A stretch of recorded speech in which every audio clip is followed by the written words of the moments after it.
Alors dans cette vidéo, je vais partager avec vous une astuce toute bête mais extrêmement efficace pour vous permettre de publier du contenu régulièrement, de créer du contenu, que ce soit des articles ou alors des vidéos. En fait, c'est un conseil que j'ai ressorti d'un livre qui s'appelle Essentialism.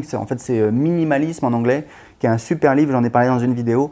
En fait, le truc c'est quoi? Le truc c'est que le problème, c'est que quand on lance un blog par exemple, on est tout feu tout flamme et on va faire je ne sais pas combien d'articles d'un coup et puis après il ne va plus rien se passer. En fait, l'auteur de ce livre, il explique en fait que depuis 10 ans, il tient un journal et en fait un petit truc, un petit conseil, une petite astuce qu'il a utilisé au départ, c'est-à-dire qu'il se forçait à écrire moins qu'il avait envie au début dans son journal. Et en fait, ce petit truc, ça a permis de contenir un petit peu son énergie, de contenir sa motivation et ça lui a permis de tenir sur la durée. Parce que le problème, comme je vous expliquais, c'est qu'il y a beaucoup de gens, ils se disent voilà, je vais lancer une chaîne YouTube à succès, je vais lancer un blog à succès.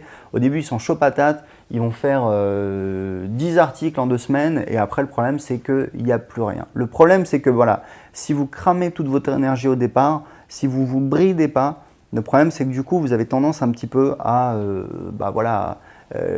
l'excitation retombe et du coup vous vous arrêtez et le problème c'est que pour avoir un business rentable, alors c'est pas la seule manière mais moi c'est la manière que j'utilise sur tous mes business, c'est de créer du contenu, ça veut dire des articles ou des vidéos et le problème c'est que pour avoir un business qui génère des sommes significatives, c'est-à-dire plusieurs milliers voire plusieurs dizaines de milliers d'euros par mois, il faut avoir plusieurs dizaines voire plusieurs centaines d'articles ou de vidéos. Donc c'est pas compliqué, on n'a pas besoin d'être Proust ou Zola, mais le truc c'est qu'il faut publier une certaine quantité. Et le truc c'est que ça prend du temps, donc autant s'organiser et le faire régulièrement. Il y a un truc que je dis toujours aux élèves de mes formations, c'est que n'importe qui peut écrire 10 articles de blog en 2 semaines, mais il y a très peu de personnes qui sont capables d'écrire un article de blog par semaine pendant 1 an, d'accord? Alors que c'est beaucoup plus facile en fait, mais le problème c'est que la plupart des gens font ça. Donc pensez à cette technique. Moi, c'est un truc que je faisais un petit peu inconsciemment. Je sais que quand j'ai démarré des projets, je sais que parfois, je me bridais volontairement, je me freinais, je me retenais de faire tout ce que je voulais parce que je sentais que ça allait garder un petit peu, ça allait garder une poire pour la soif, c'est-à-dire que j'allais garder de l'énergie pour la suite et je sais que j'ai eu de meilleurs résultats dans ces business parce que je me suis freiné au départ, je me suis moi-même bridé.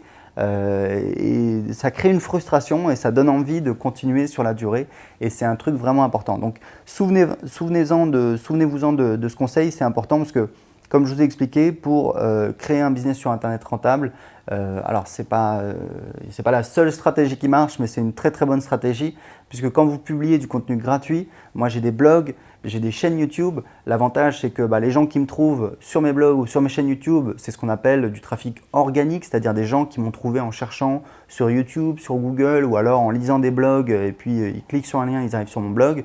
Et en fait, l'avantage, c'est que d'une part, ce trafic, il est gratuit et d'autre part, c'est un trafic qui est qualifié. Moi, je l'ai testé. J'ai testé avec la même séquence de conversion, c'est-à-dire une fois que les gens sont inscrits à ma newsletter, je vends en fait une offre à 7 € avec des ventes additionnelles derrière.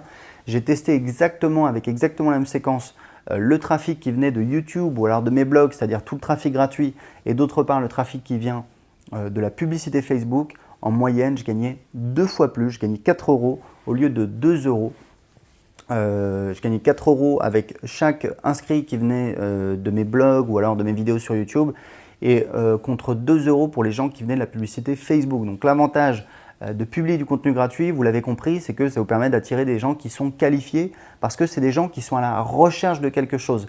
Quelqu'un qui est à la recherche de quelque chose, c'est qu'il y a quelque chose qui le titille, ça veut dire que quelque part, il a un problème et justement, vous allez proposer une solution à cette personne, au problème qu'a cette personne. Alors que sur Facebook, c'est les gens, ils sont là, ils sont en train de regarder les vidéos débiles, les photos des copains et c'est plus par opportunisme. Voilà, donc je voulais vous donner ce conseil, c'est très important. Freinez-vous, bridez-vous, ça va vous forcer, ça va créer une frustration qui va vous forcer à produire du contenu sur la durée. Voilà, je vous ai préparé une petite fiche action qui récapitule tous les conseils de cette vidéo. Vous pouvez télécharger gratuitement en dessous de cette vidéo. À très bientôt.